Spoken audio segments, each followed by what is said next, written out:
Oh, God is so great. I'm so exciting. I'm so exciting.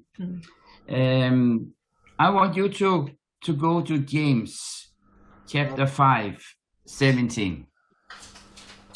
And it's because what I have in my heart is sometimes, especially when you have been a Christian for many years, you can have that understanding or maybe picture of things.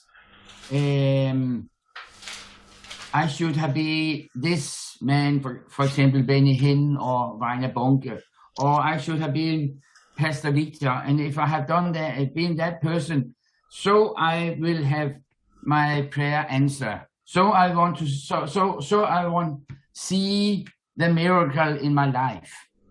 But God talk about something totally different.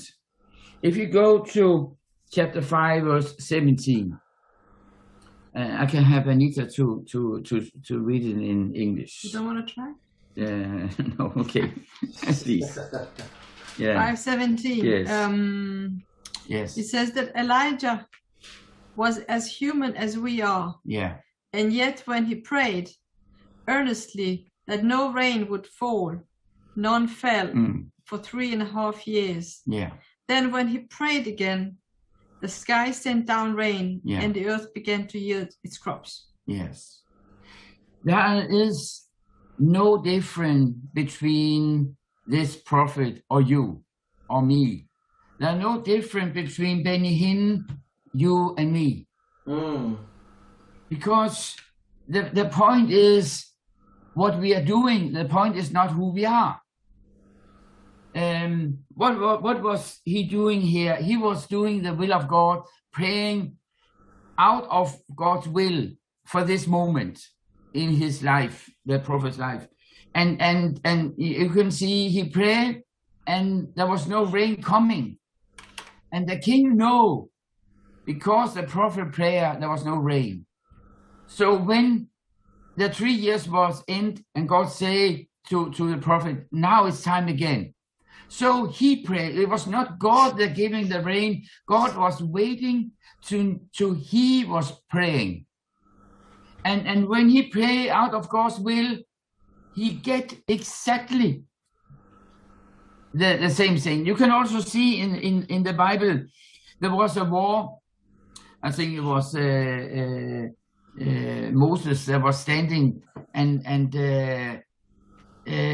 he asked God to let the sun stay in the heaven into the war. That was Joshua. Was Joshua? Yes. Okay, Joshua was it? Yes.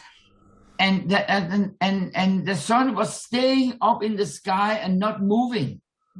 So that day in the history was longer in all the other days. What I want to say is, it's not depending of who you are. It's depending on how you pray and what you are expecting. The Bible says if you pray out of God's will. Let me explain you something. Sometimes we ask God, what is your will? Because maybe we want to pray out of God's will. But the point is, when you read the Bible, when you seek God, when you are together with him, what happened? Let me give you an example. What happened when I have been together with Anita for over 30 years? I know her. I know how she's thinking. I know what she will say before I ask her, because I have lived together with her. Okay, I know her will. I don't need to ask, what is it you will? Because I have been together with her. The same is it with you and God.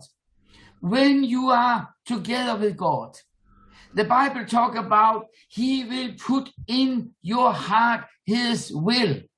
Amen. Why are God saying, when earlier was Pastor Victor talking about when you pray to God, he will answer. In the same place, they're standing. Why are you evil people giving your children what they're asking for. And the next verse, they're standing, how much more will God give people, his children? They're praying day and night. But when you go to is a Psalm, as a Psalm, Psalms, yes. Psalms, there is 3 places in Psalms: 21, chapter Psalm 21, 23, and 35. All that place is standing. What my heart desired, God give me. What my heart desire. But how can I desire something if I not know the will of God? The point is, God put in what you longing for is the same what God's will is. Amen. Can you understand it? Yeah. So you can pray out of your desire, because your desire is the same like God's will. Because you know God. So what you need is to be together with God. You need to stand close with Him. You need to fill your everything out of the Bible. Your mind. Yes, your mind. If you read the first of Joshua chapter 1, there stand, come into my words. Let the word be something you're thinking on day and night. And thereafter you will have success in anything you do. They're not standing anything God do. What is the point? Is when you are close to God, when you are in His face and fill you up with His word, you will automatically pray out of His will. And when you do that, there are no difference between this prophet and you. There's no difference between Jesus and you when you pray, because you can get any answer in prayer because you pray out of God's will. I will take the same thing tomorrow. I have so many words about it, but I don't need to preach the heavy thing. I will take it tomorrow when we have the Sunday meeting together in Zoom here. But the point is, don't think ever in your life, it's not easy for me. It's not, I cannot get it the same way like the prophet, like Jesus, like all the men of God and the women of God in the world. It is not true. You can get it more in what you know about. You can get it more in what thinking in any situation in your life. So what I challenge you about is seek God, and you will get the answer before you know it. Amen. You will get the answer, and don't hold back. Let me give you a little short story from my life. In very young age, I was very fascinated about a car called Porsche, a special Porsche, not every Porsche, but a special one. And one day I say to God, "Okay, God, I really love this car. I'm really fascinated about this car. Can I just, like you say, if all the evil people can give the child what they ask for, you will give it more to me." So I just asked, can I just drive one day in this car? 3 days after, the 3 days is not a point, but for me it takes 3 days. I was driving in the city, and suddenly I saw a car dealer have this car inside the building. And I said to God, "Okay, God, please come to me and look on this car. I just want to show you the car." So I go into the car dealer, park my own old car, go in, and after a while, the car dealer come over to me and say, "I can see you are interested in this car." Yeah. Yes. Before I asked. He said, please give me your driving lesson and you can have the key and you can drive. And I was saying, well, what happened? Normal, the mechanic or the car dealer or whatever sitting beside me. So they're not showing I'm stealing the car. And here I get the car and drive alone in a car that costs over 1 million Danish crown. It's a lot of money, very much money. And what happened? God just said inside me, see how much I love you. I just fix it, what you ask about. And okay, I don't know, I know nobody gets saved, nobody get healed, but I just want to show you I love you. So feel comfortable and drive. Can you understand? God is more interested in you and me. But sometimes we're holding back. Sometimes we not think I pray the right way. But if you have a heart of peace, heart of clean heart, and know what the will is, because you have been together like we have been in over 30 years, me and my wife, I know her. You can know God's because you are together with him. And out of that, you will have clean things you wish to see and experience, and God will just give it to you. Yeah. This is my short message, and the long is coming tomorrow. Amen. Yeah. You still have time. Okay, I can take a little more. Give a little bit more. Okay. A tasty for tomorrow. Yeah. Go with me to Galatians. Galatians. Yes, chapter 4.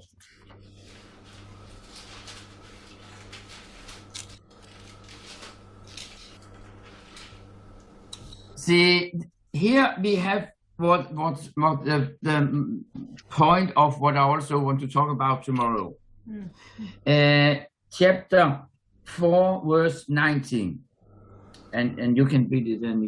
Yes, Galatians 4:19 says, "Oh, my dear children, I feel as if I'm going through labor pains for you again.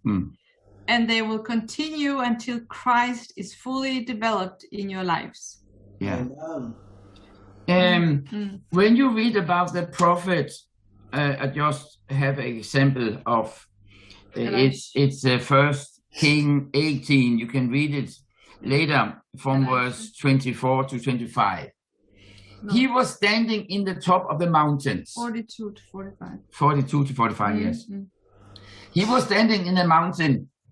And the way the Bible explained he was standing, it was the same old way woman get born to a child. You understand me? Yes. Give birth to a child. Yes. You know how to the child come out of the woman's life. Yes. See, he was sitting on the same way and praying. And that kind of praying, we call it in especially here in Denmark, we call it woman born praying. Yes. Can maybe it's the right words.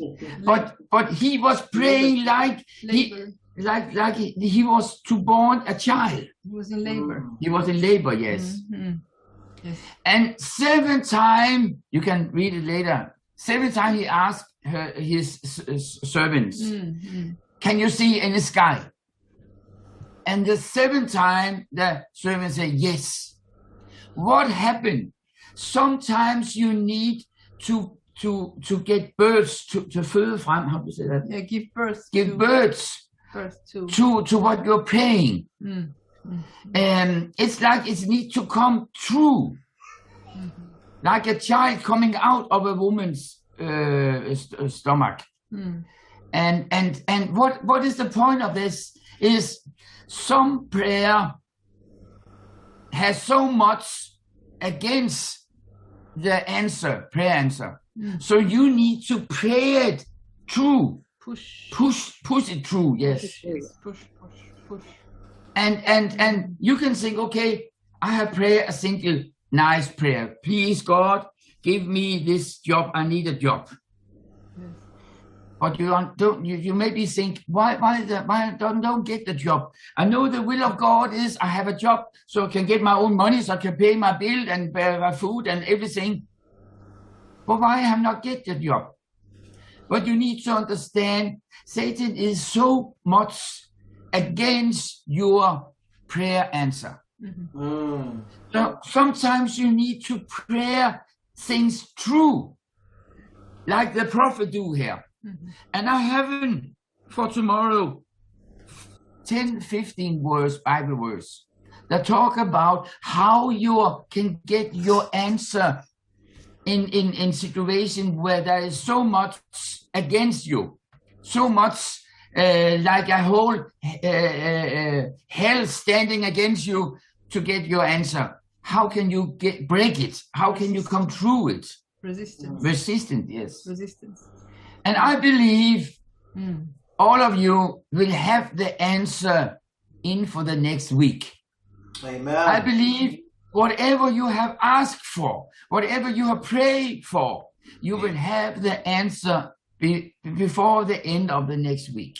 Amen. And this is the point of my praying, my preaching, sorry. So, yeah, we can take this also, yeah. The first of, how do you say it in English? Chronicles. First of Chronicles, chapter 4. Can you go there with me? They will be the last 4 for this moment. Yeah.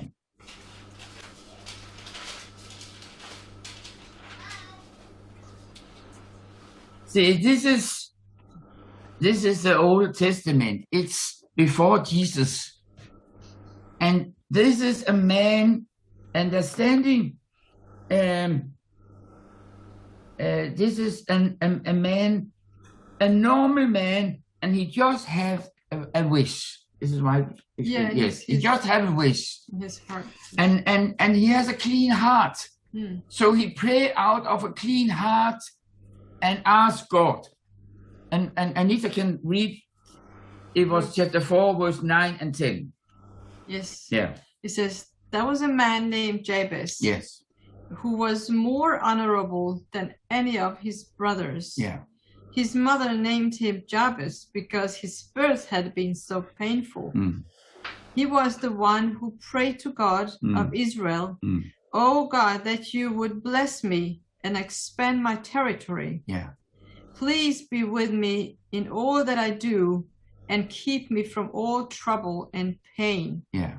And God granted him his request. And God granted him his request. Yeah. Now, don't say anything about God say, yes, I can do that, but please go to the church and put some money in the basket, or please be nice with some people around you, or please do that. Please. No, he just pray a simple prayer out of his heart, and God give him the answer. Amen. And there's no difference between him and me and him and you. No different. You can go to God with anything. Sometimes God sits and wait. When are you coming? Why are you not coming to me? I just wait. I have, this is the last little story I want to share with you. Yes. This is a picture of God. A daughter of this man. The man is God, and this is the daughter. The daughter is coming to the man, to the father, and say, can I have a simple bread and some, no, I just want to have a simple bread. And the father look at her and say, why do I want to have a simple bread? It's okay, it's enough. It's okay. So the father look at her and say, but you don't understand, I have a whole freezer. And the fridge, yes. And he start to explain what are inside. There is meat, there's milk, there's cheese, there's butter, and you know, all the things. And so she say, but is it for me? And he look at her and say, you don't understand. I have paid the price. I have done everything to fill up this fridge, just so you can go in and eat. And he looked off over the fire and said, "Oh, is it true?" She could not believe it. And he looked with his lovely eyes on her daughter and say, his daughter, and say, "This is for you. I have paid for you. Amen. Just go in and eat." Yeah. I was not shopping for you. The same is it with you and me. We don't understand what God has done for us, which price he has paid with the cross of Jesus Christ. So why are we not going in and eat? You understand? Why are we not going in and take what is ours? Jesus said when he was walking around, and this lady that had the blood was raining out and coming in, you know, between him and all the people. So he said, why should his daughter not give what was she asking about? The daughter of Abraham, they have rights, the Abraham's rights. But we have more than Abraham's right. We have the right of Jesus Christ. Amen. He has paid the price on the cross. Yes. And we can stand in for him and get anything. So don't hold back. Don't hold back. Amen. He just wait. Please go and open up the fridge. The fridge, yeah. Please go and eat. Please go and take what is yours. Maybe sometimes you'll pray a little more, like the prophet. He prayed 7 times, like he want to get born on the prayer answer. But you will get it. You will get it.